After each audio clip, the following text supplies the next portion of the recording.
Good morning, everybody. Sorry for this. And thank you, Peter. Thank you to all of you for giving me this opportunity to speak openly, freely in front of all of you. When Court Mark approached me, I was a bit nervous. I said, will you like to hear what I'll say? Because something may not please you. And that's what I am. I'm here to provoke you, to stimulate your thinking, and see how we can address this global issue and global problem. So I have been told to talk about appropriate assistive technology in low, mid-income countries.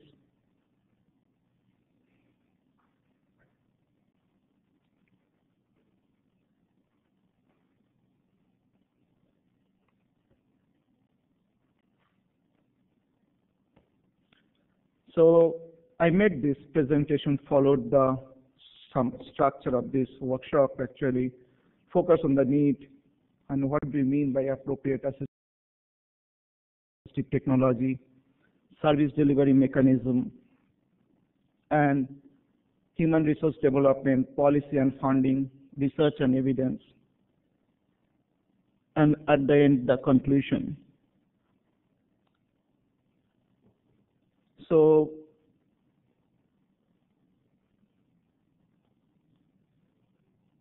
let me talk about the need, emerging need, and unmet need. So 1 billion people with disability now.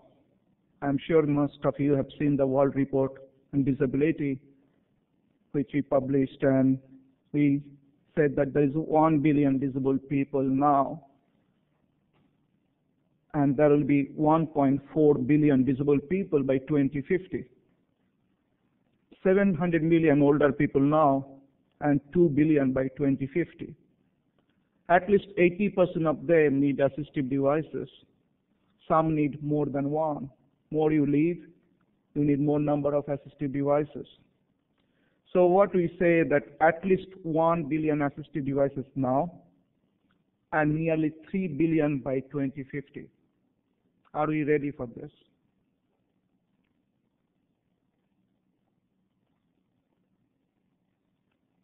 See how the whole demography is going to change.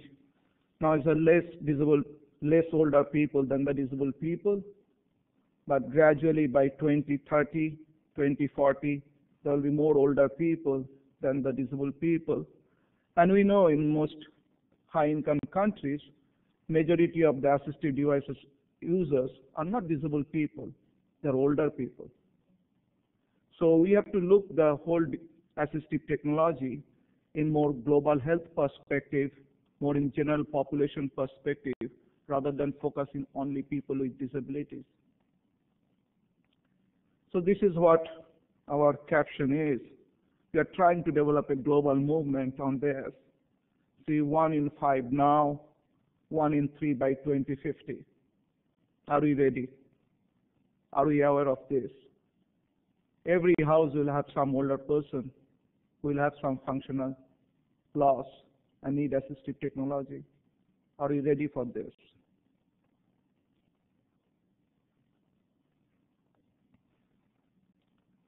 Today, problem is more acute in low and mid-income countries. Only 5 to 15% people in need can access assistive devices. And when you have a child with disability and child grows, when it's small, it's easy for the mother to handle, take care. But as they grow, it's difficult for the whole family. And eventually, whole family becomes disabled. It's not only the child who has disability.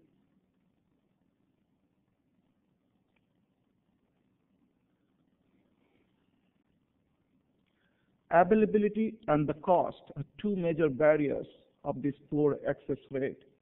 Most of the low and mid-income countries, these assistive devices are not available. And if they are available, the cost is beyond the reach of the majority. This was the slide from Zambia.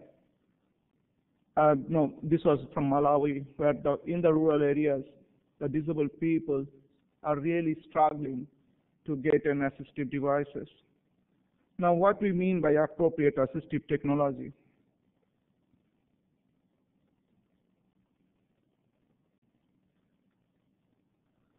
WHO and International Society for Prosthetics and Orthotics, we define first time what do you mean by appropriate technology.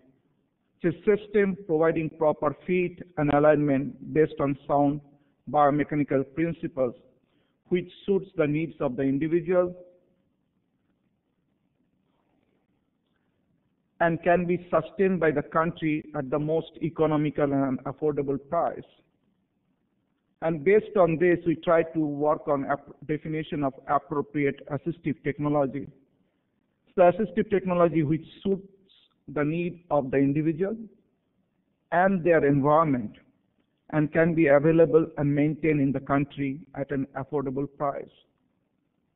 So it is a broad scope, but ultimate bottom line is that it should be available in the country, it should be maintained in the country at an affordable price. This is what we trying to promote, the concept of 5A by Q. So any appropriate assistive technology should be acceptable, it should be accessible, it should be adaptable, it should be affordable, it should be available, and top most important, it has to be of quality. You cannot just give any assistive devices of poor quality. It can create further problem rather than assisting any person.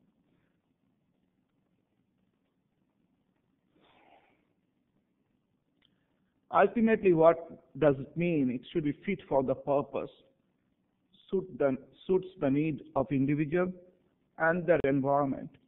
If many assistive devices are quite commonly given into the low and mid-income countries, especially the wheelchairs and all. Those are neither suitable for the individual, not suitable for the environment they live in. So within a month, you will see the front casters out or the wheelchair are not in use. So in this photo, this girl, she really carries the water from her nearest tap point 300 meters away from her house and takes the water in this muddy road. And that's what assistive technology should do, really assist to be like others, to be any other family member. And technology has to be simple and maintenance free. If there is a lot of component of element of maintenance, repair, that technology has no future in the low mid-income countries. Advanced technology should not mean high-cost technology. I think many of professionals are quite obsessed with this, that higher the technology, higher the cost, higher the status. It's a sickness of mind. The highest technology should be which benefits the majority, not the benefits the minority. That's the challenge. How we can take really technology advance so that it benefits the 90% population, if not 100%. And it has to be simple. If it is complicated, professionals are a rare commodity in most of the developing world. It has no scope to survive in those countries. So this is a girl in Palestine, refugee camp in Jordan. She has a very low-cost, local, low-vision glass, but that helps her to be in the school. The whole service provision system or the infrastructure required to deliver the assistive devices should have less infrastructure requirement. If it requires heavy infrastructure, it's not going to work. I was quite impressed yesterday when Coach showed me that he puts 10 workstations in one suitcase and takes to the rural areas. That's what I used to do in my early life. I used to have that kind of suitcase with whole prosthetic orthotics workshop. So I could go anywhere and set up my prosthetic orthotics facilities and serve the people. But nowadays people talk of CAD, CAM and all, which doesn't work in this part of the world. and people who wants that to work in that part of the world. So here is again a Palestinian refugee camp in UNRWA in Jordan, where the local girls has been trained how to make a hearing aid fitted to individuals' requirements. And that's how the second generation of professionals come into the play, and they can do a lot of work because we don't have audiologists and there's experts, ENT specialists in every country, and that to everywhere. Rapid fit. Technology should be rapid. People come, ideally I used to say, if they come in the morning for an orthosis, prosthesis, by the evening they should go back with it. People think I'm crazy, I'm mad. Many prosthetic orthotics professionals hate me. They say, no, you have to do this trial today, check out tomorrow, get training day after, 10, 20 visits. And they don't come. Any developing world, you go to the prosthetic orthotics gait lab or the trial room, you will see hundreds of unfinished products. People came for gait training 1 day, 2 days, and they don't come. They can't come. We professionals don't understand why they can't come. Because many of them are the daily wage earner. When they come, they lose their daily income. And they can't come alone. They come with another family members. So it costs twice, thrice, 4 times sometimes. And many people, they get tired. So the technology has to be so rapid fit kind of technology that people come within a day or two, they should get their device. And that's the challenge for us, how we can make that possible.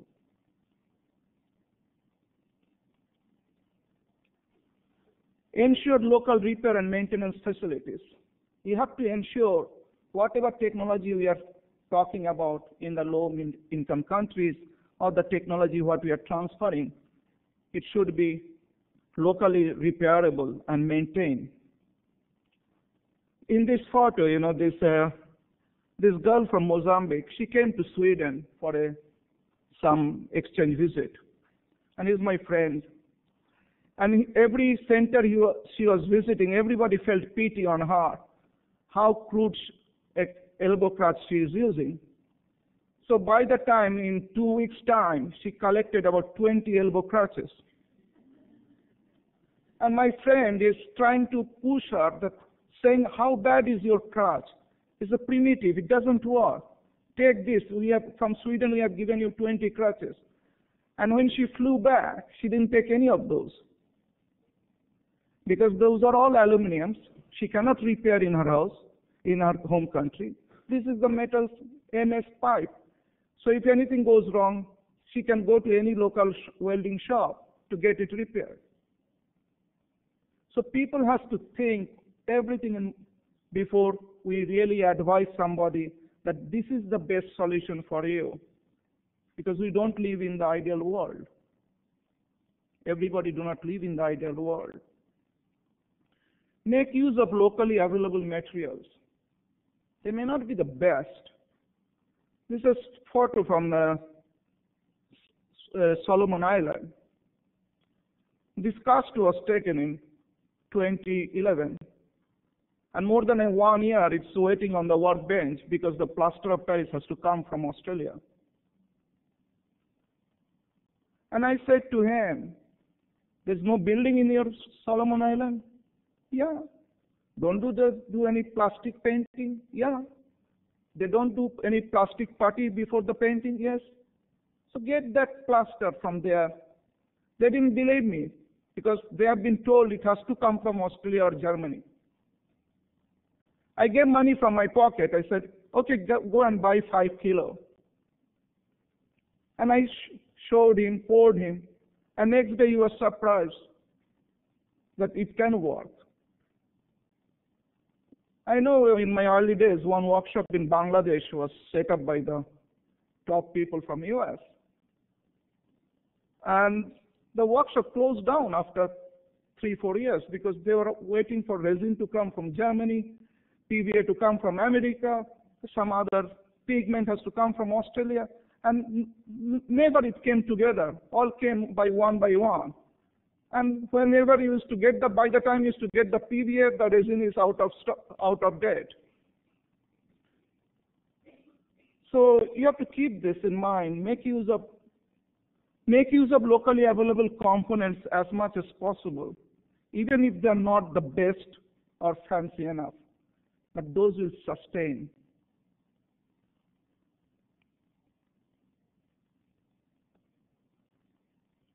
So the service delivery models, what are the different way of service delivery we can think of? Look beyond clinics and comfort zone. This is the rehab center in China on your photo on the left. And the rehab facilities in the 15th or 16th floor of that hospital. But majority of the people live in the villages. And where's the connection? How those people can access the services from these big hospitals, big clinics? So we have to develop some mechanism, capital to community, big cities to the community, hospital to home. We have to see there is a gap between the people's house and the hospital gets reduced. We have to reduce the gap between institute-based rehabilitation and the community-based rehabilitation. Otherwise, we'll never be able to reach to the majority. Make services available closer to the community. Embrace community-based rehabilitation or any kind of community-based program, community-based initiative. You have to go to the people. Don't wait for the people to come. As I said, they do not come. Early identification and early intervention is the key. More you do early intervention, it's more cost effective for everybody.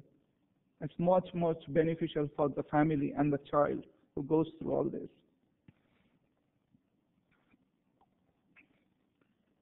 And go to the community rather than waiting for people to come. You have a severe program in many developing countries. So wherever you set up the rehab program, assisted devices service provision program, look around. Who does severe in neighboring state, district, or community?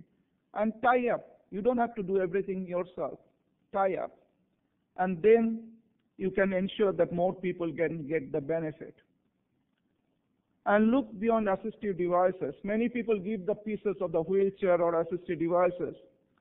And I have seen plenty of those wheelchairs even don't go inside their house.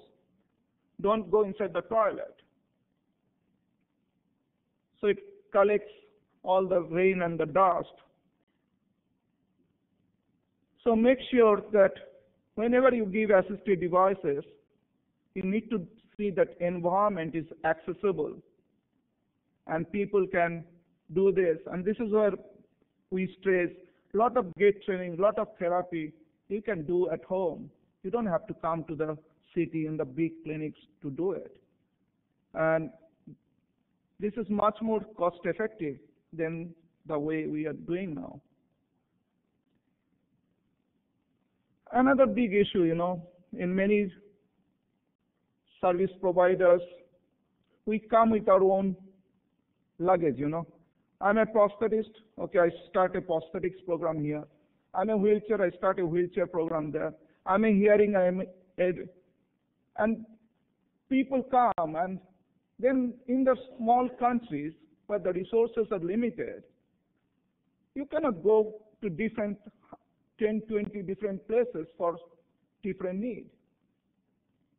So try to see how we can harness all this and try to come with a single window approach so that all kinds of assistive devices can be available from one place as much as possible.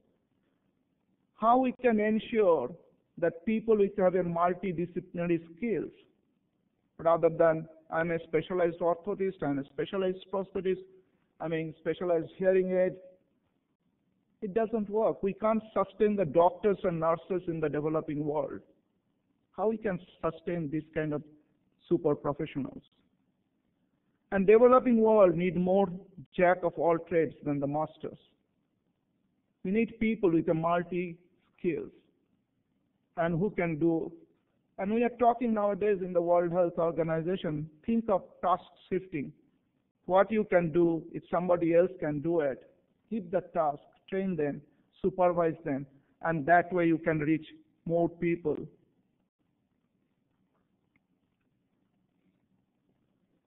The human resource development, another big issue on this. We need to have an appropriate human resource development.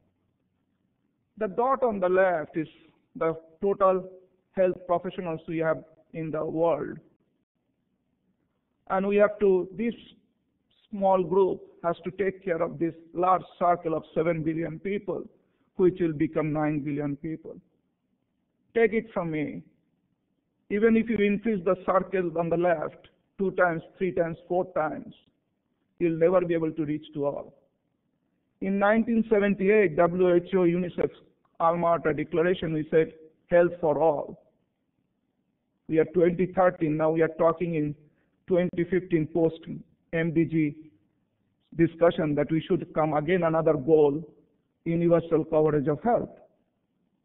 But unless and until we change our practice, we said in the Alma Ata that we should have health for all by doing this. But we have not done it. And as we have not done it, we have not achieved health for all by 2000. So we have to see why we are failing and how we can change our current practice to really become useful for the whole world. And what we are saying that within 7 billion people now, there could be a lot of resources. We don't have to do everything by the professionals. That can be done, a lot of things by the family members, anyhow they do it. And the neighbors or some experts.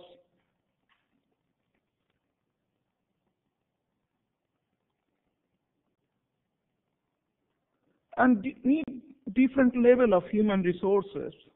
You know, we need postgraduates, graduates, certificate, even non-certificates. We need different level. Everybody doesn't need to go to a specialist. And ensure gender balance. Health professionals are a heavily male-dominated world, especially the prosthetics and orthotics sector. Many women, especially in the countries with orthodox background, religious background, they don't want their female to be measured by a male, to be assessed by male.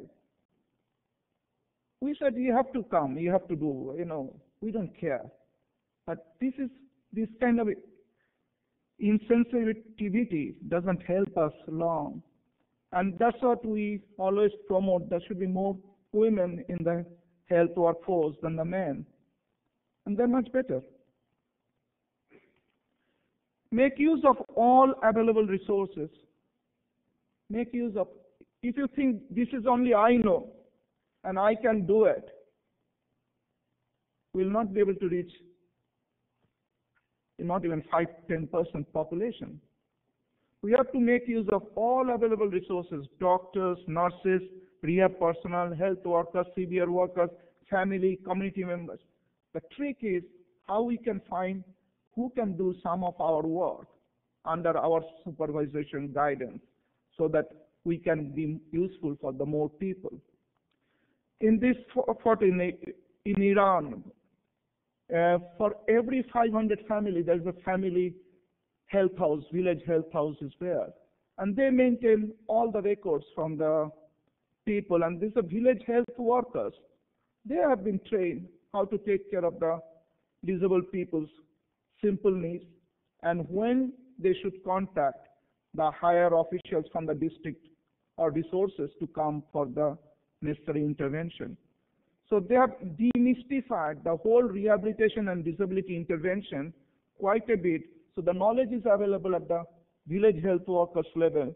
So they know if any child is born, they do the screening in 3 days, within the 3 days of their birth.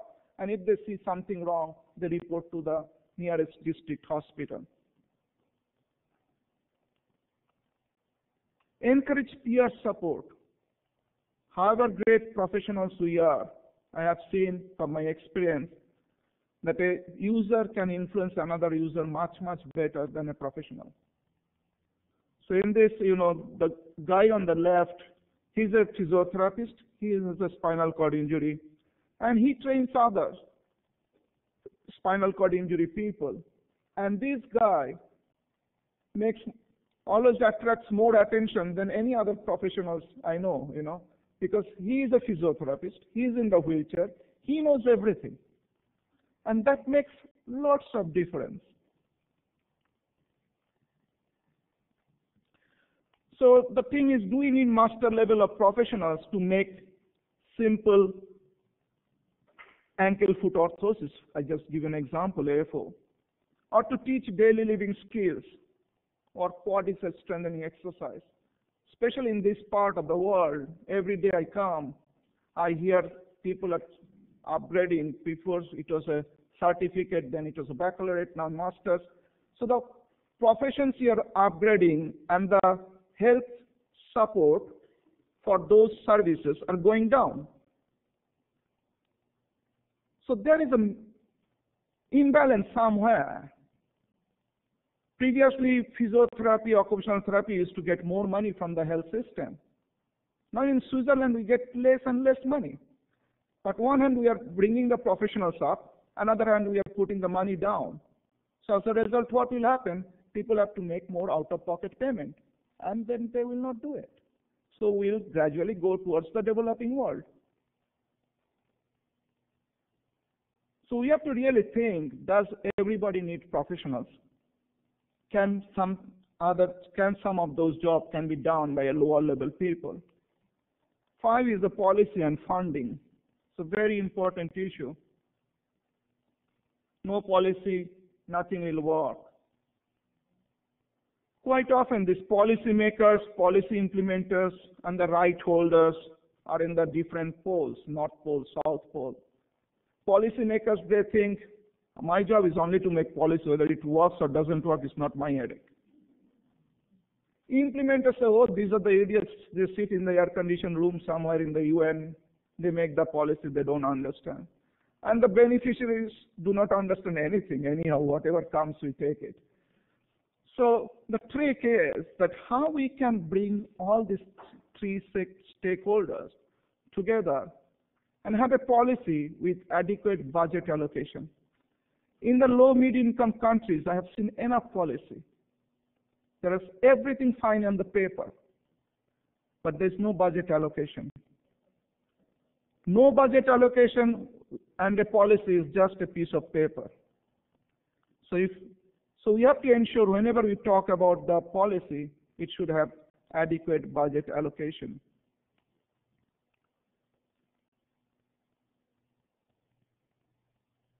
This is many of my colleagues, the rehab professionals, they don't think this is their job to be part of this policy, politics, global advocacy, and all this. But if you're not part of it, you'll be excluded. This is what is happening now. There's a high-level meeting on disability and development discussion is going on. And I don't think any of the professionals are taking part in those discussions. And as you are not taking part in those discussions, so your business, core business, is not getting mentioned there. And as it will not get mentioned there, there will be no funding. So we complain that we don't have fund, but we don't try to analyze why don't we have fund. Because we do not know how to sell our product. Here is an Pacific example. We brought the 16 Pacific countries together, service providers, government officials, policymakers, rehab professionals, and the users together, and developed a Pacific rehabilitation policy, which is now a mandate for all the Pacific countries to follow in the Pacific, including the donors. So donors also put the money. Okay, if you follow this, there is the money to this policy implementation. This is one of my favorite slides. The slide on the left is a very advanced transfemoral prosthesis. And the cost of that prosthesis is exactly the picture on my right. That's the cost of my house. I spent exactly that amount to make my house. So if the choice comes whether you buy a prosthesis or you buy a house, in developing world, I do not know this part much, but in the developing world, 99% population will go for house because they think it is not their problem. The whole family will benefit of a house rather than a prosthesis. And I do not understand what is this in that thing that it costs much more than a Mercedes car. I have to learn more on this technology. The cost has to be affordable. It doesn't matter whether the individual pays, insurance pays, state pays. Even the US government, think about it, the way the health cost is increasing every day, you will have trouble if you are not paying any attention to this. And look at the assistive devices per unit cost. If it is a $10 piece, we are talking about $10 billion investment. If you're talking about $100 a piece, we are talking about $100 billion. And $1,000 a piece, which is quite common assistive hearing aid cost or average cost in US. That means we are talking about $1 trillion. And 2050, we are talking about $3 trillion. Do you think it will happen? And another issue is this product and service provision. There is no balance between sometimes the product costs 10 times higher than the service provision, sometimes service provision costs 10 times higher than the product. You have to bring some balance in this. And this is what I believe, that $1 for product, $1 for service provision can make the service sustainable. If it is not, then good luck. This is what, I hope there is no audiologists here, they will kill me. And this is what I have understood, that many parts of the high-income countries, that $1,000 hearing aid, when it comes to the user, it costs them $6,000.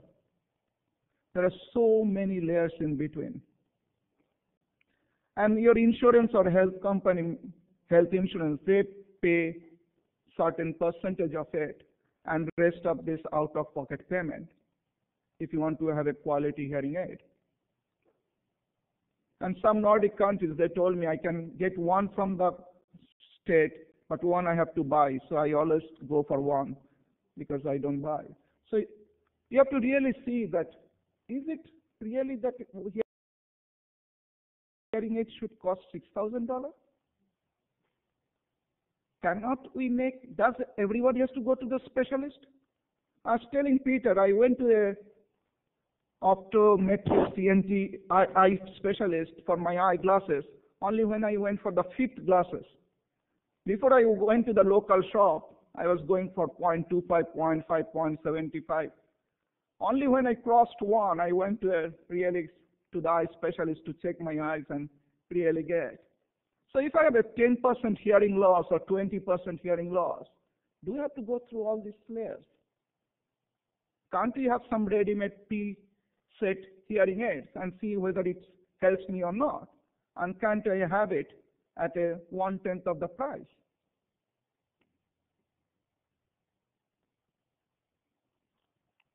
This is another very interesting comparison, what I see. The cable connection and the dish antenna and all this. Now, my colleague in India, what they pay and what I pay in Switzerland is 60 times more. Okay? But the cable operator makes much more profit than the guy in the Switzerland because he has 600 times more clients than the Swiss people. So if we can really ensure that our number of the people who receive these services is increased, we can bring the cost down. And if we can bring the cost down, more people will benefit, and the supplier still will make the same amount of profit. So we have to think little differently, innovatively, that how we can really work on this cost. If the cost is not low, we'll never be able to reach to the majority. Research and evidence-based practice. Is there enough research in this field?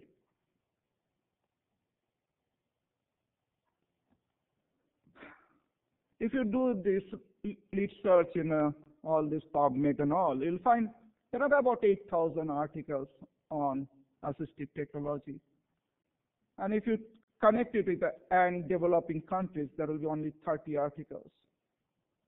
And then you add human rights or development, only 3 articles on human rights, and 10 articles on overall all this mix of human rights and development. But if you look at the communicable disease, non-communicable disease, HIV/AIDS, thousands of the research papers. So they know how to make a case for Millennium Development Goals, how to get money from the development for the research in the field of rehabilitation. We do not know. We don't have evidence. We can, quite often my friends say that, this knee is giving 5% more stability than this knee. So what does it matter if paying $50,000, 5% more? But does any research that this knee is helping this person to go out of poverty, their family to go out of poverty, and this kind of intervention is taking country out of poverty? This kind of big piece research, how many assistive devices are actually helping people, children to access education, adults to make income? Those kind of big pieces research are quite a bit missing. And that's where I think we are failing to get the money from the mainstream development. So in conclusion, assistive technology is a very small market at present. A handful manufacturers, whether it's a hearing aid, prosthesis, and orthosis, it's all 8 to 10 companies. And they dictate what the price should be. It's not the users, not the professionals. And if any new company comes, we buy it, so we take them out of the business, so I can decide what price I should put. Higher cost, higher status. And fragmented sector. Again, hearing groups work separately, wheelchair groups separately, mobility devices groups separately. And as a result, only 3 to 25% global access to assistive devices. These are the common challenges but there are opportunities, as Peter was saying. There are some opportunities. People's understanding is increasing.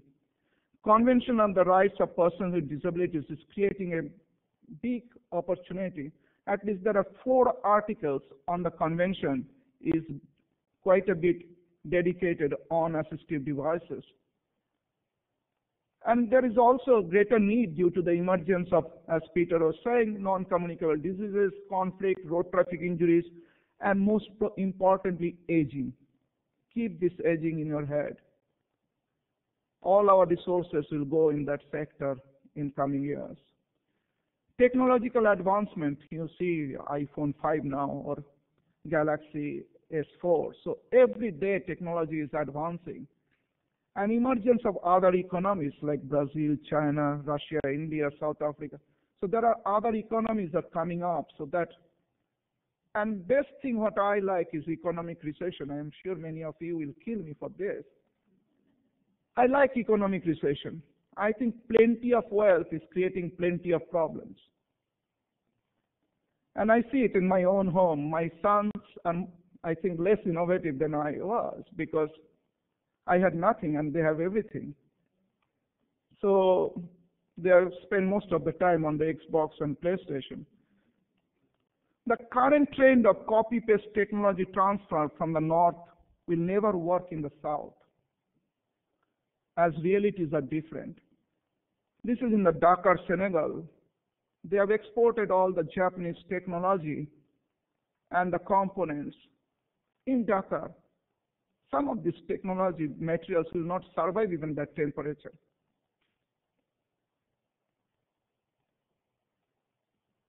Northern solution is not sustainable in North. How can it succeed in South? You cannot say in the North, everybody who needs assistive devices has one. We know they don't have. Only again in the big cities, people have. People write to me time to time. My problem was much better when I was in Boston, I was in DC and all. Now I moved to rural areas in the US and there is nothing. So many times you pack things from US or Europe to these countries. Sometimes because of the voltage or even the plug configuration, they lie there. It's in the Ghana workshop. It's lying there for the last 3-4 years. Nobody opened it because they have no use for this. So sometimes you have to really see what you are giving and whether it makes sense. Southern solution with necessary modification would be good for the whole world. This is an example of solar year, which started in Botswana, now in Brazil, now they're in India. So the hearing aid is coming up, different digital hearing aid, solar charger or non-solar charger at an affordable price. And people are going for it because even if you have to do out-of-pocket payment, you just pay $300 to $500. So what I'm saying, that Southern solution with necessary modification will be good for the whole world. This is another example. WHO produced these wheelchair guidelines. I'm happy to see some at the back. And if you notice that wheelchair guidelines, the cover was manual wheelchairs for the less resource settings. And as we investigated more in this, and we understood there's not much difference between the developing world and developed world on the wheelchair provision. The knowledge about wheelchair provision is same whether it's in the developing world or the developed world. So then we developed this training package and we removed these low resource settings or the developing countries. And now I get more requests from America or Australia for this training package than Botswana or Namibia. And there's an American group now, has all the PTOTs of America. They have formed a group to introduce this training package into the different universities of US running PTOT programs. So there are a lot of advantage, and economic recession and emerging need will force everyone to look for alternatives. If you think you are safe, you have a lot of resources today, you don't have to worry, things will change because of this emerging need. We are talking from 1 billion to 3 billion. And look at South. There are some good examples. All are not bad in South. There are some good examples, some good things which you can take it from South. So food for thought. I call it reverse thinking. We always think like this. Think it from up, bottom up. Call it reverse thinking.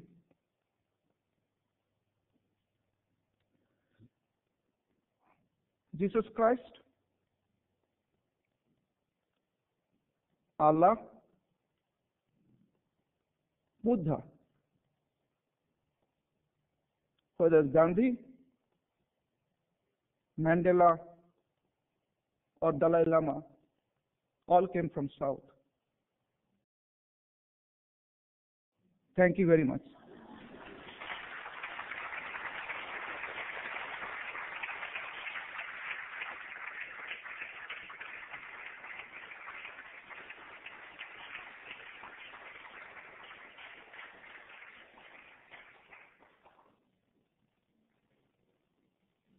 Thanks so much, Paul. We have time for questions.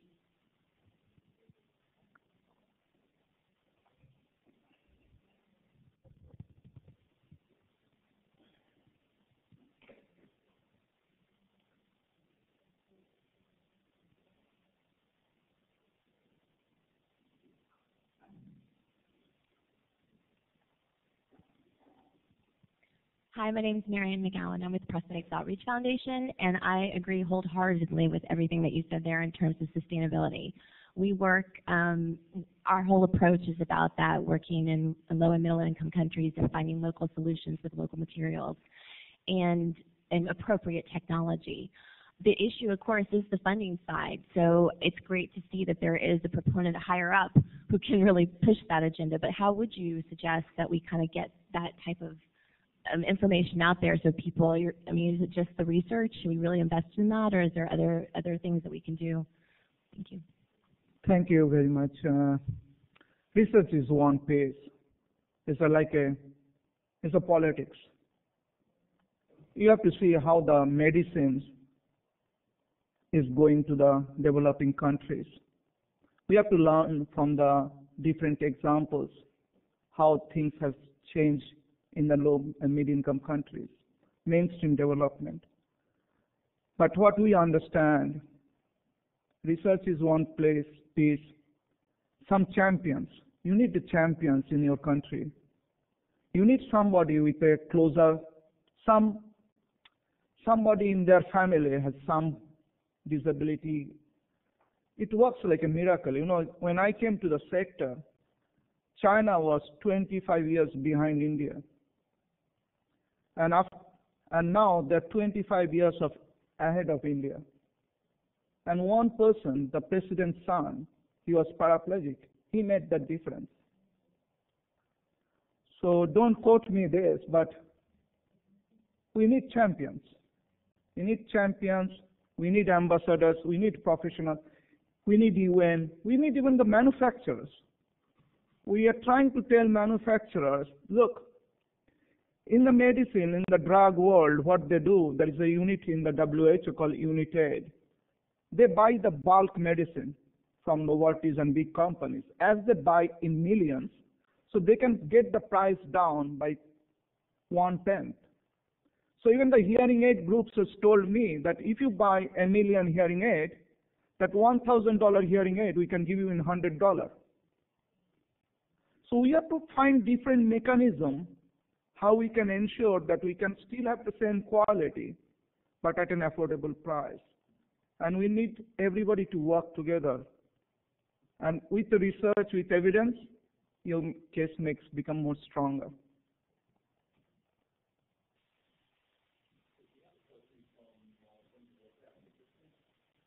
I think my colleague's going to read this. Hi, this is a question we had from Evelyn Chero. Rehab policy was on the back burner as PWDs. The question comes from Evelyn Chero, and it is Chappelle. Rehab policy was on the back burner as PWD's leading CRPD implementation. We're advocating for more funding for DPO empowerment funding, needed but also fostering an anti-medical model premise. Recently, rehab and healthcare services has received some attention for UN policy integration with post-2015 MDG agenda planning. It has been difficult for new actors of rehab personnel to play roles in MDG-related systems change and capacity building policy and program development. How do you suggest rehab professionals gain a voice in the UN process in nations' disability planning and implementation? Thank you. Thank you, Evelyn. I know you, so I'm not surprised with this question. So you have to see who are the prime movers on this discussion. It's the member states and the disabled people's organizations.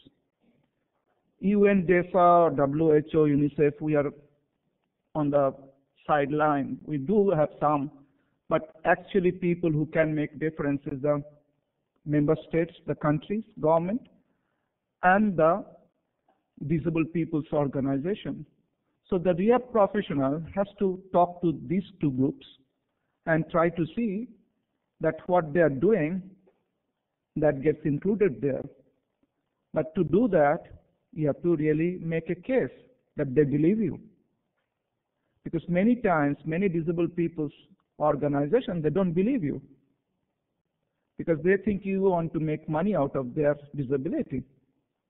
But you have to really have the allies and the friends who will understand actually you don't make money out of their life, you contribute in their life.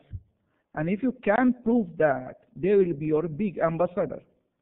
And it is these disabled people and their organizations, if you really can develop a relationship strong, together you can make the difference.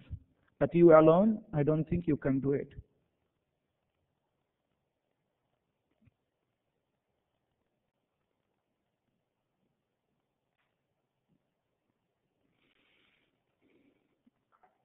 Good morning, Shabal. Thank you very much for your presentation. And following on that, I'm proud to say that I'm also from the South. Thank you. My concern and question is around human resource planning for rehabilitation. In South Africa, we're moving towards a task shifting as you proposed. But the concern being there is how much do you task shift from professionals to a mid-level worker or lower cadre of rehab personnel?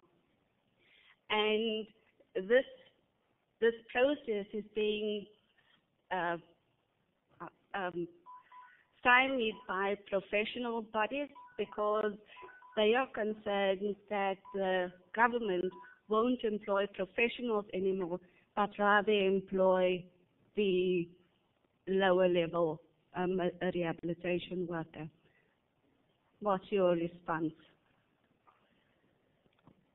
I think, the people who ask questions, they always know the answer. That's what I believe. So I think both parties right, the both side is right. And that's what I think, again, we have to come together, the both sides group, the people who are going to transfer those tasks and the people who are going to take those new tasks and can come to some kind of an understanding. This is what I can do and this is where I need your support.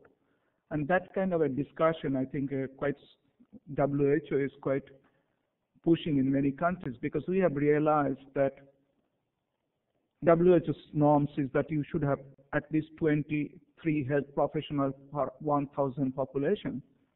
And many developing world, it's not anywhere even in 2 digits. So what's the alternative? And another big problem what we are facing is the migration of the health workforce. Most of the professionals in many countries in Africa, they don't stay there even soon after their graduation. They leave the country. So what's their alternative? So one hand, the professionals has to really see how we can make our population serve. At the same time, I'm not saying that all those people can do everything what you can do. Those mid-level workers are not the replacements of the professionals. They are the extended arms and legs of the professionals. Like you have a physical medical assistant in the US, like many doctors before. In South Africa, the nurses, they do quite a bit of the job of medical doctors. So, but they're the only people, who are closer to the community, where the people come there, and they make a decision what they can do at their level and what they should refer to the doctor. So I think you have to draw some kind of a line in between that what you can do, what you cannot do, and that should be, again, based on consensus. But many times we have found that we are so rigid, we don't want to transfer this, and at the same time we can't do it. This is the problem with my many professional groups, association, I don't want to name them. They said, no qualification, nobody should be allowed to touch a patient if they're not trained 4 years or 6 years on this. I said, fine, I fully agree, but make those people available there. I work in countries sometimes, in Tajikistan, there was a polio outbreak 2 years ago, 2-3 years ago. The whole country has no physiotherapist. whole country has no rehab doctors, so what I should do? So this task shifting and all this coming, why? Because we have failed to play our role properly. We have failed to see that some of our skills are transferred to the larger group so that larger people can access the health care. So this is where I think all the group has to sit together and see that what other tasks can be shifted. And in South Africa, actually, we have tried to work with the Stellenbosch University to develop a cadre of multidisciplinary rehab professionals who has this kind of skill, because otherwise everything is fine in Cape Town. You go 20 kilometers out of Cape Town, nothing.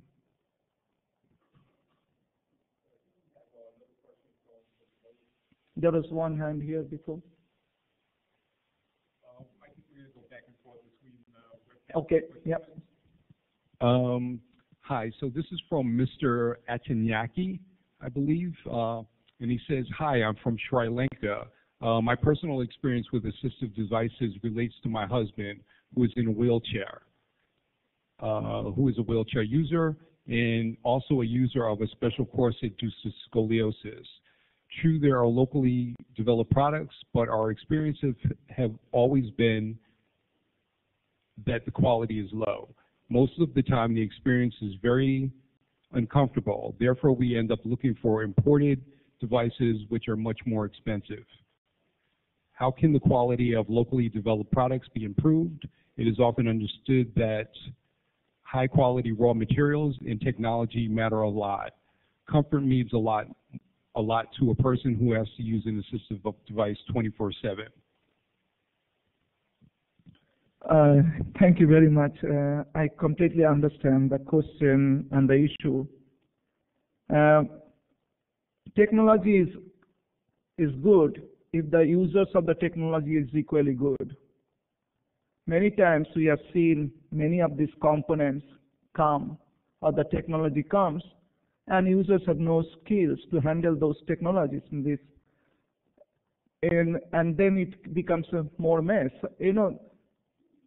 Because intelligent prosthesis knee in prosthesis transfemoral, they have sold more per knee unit in India than in UK. But the people who are making those, I'm not sure they have the same skills. And your personal skill makes a lot of difference of this. And especially for Sri Lanka, I know the situation quite well because I traveled across Sri Lanka from Galle to Jaffna several times. And there is a new prosthetic orthotic schools have come up. So new trained professionals are coming up. And I'm sure the issue what she has mentioned, within a year or two, the problem will be much lesser. But again, the issue is that who pays for it? And we believe that if the people has the capacity, then the technology should be able to answer their need. And I hope in Sri Lanka very soon those technology will be available, because now there are formal 3-year, 4-year training programs in prosthetics and orthotics. So I'm sure they will be able to produce quality spinal orthosis. And also in Sri Lanka there is a huge presence of motivation wheelchair programs. So maybe they, together with this prosthetic orthotic school, can solve part of your problem.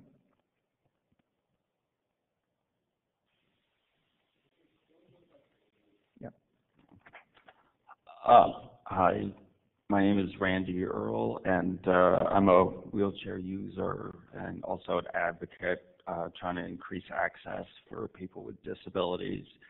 And I feel like the power of having professionals with disabilities is unquestioned, but I also feel like within at least modern medicine in the developed world, there's really a double standard, and that it's okay for me to be the patient, but for me to be the professional is a whole nother story. And I'm just wondering if you have any ideas about how we can change that.